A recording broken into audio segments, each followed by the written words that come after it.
Today's allergy-free vegan inspiration is my homemade arroz con gandules cooked in the rice cooker. I combined a couple of recipes today, my eggplant with my spinach, onion, pepper, mushroom mix with diet cheese. From a previous meal, we have our homemade hummus, our homemade salsa, and vegan allergy-free never tasted so good. Wow!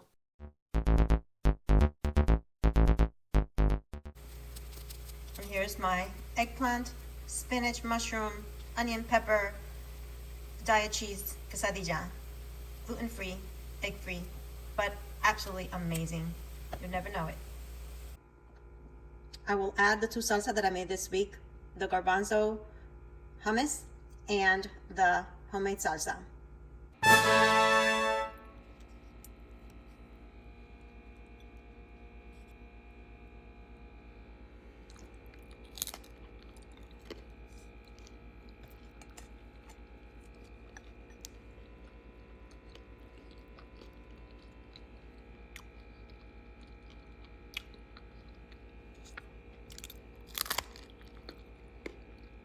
So good.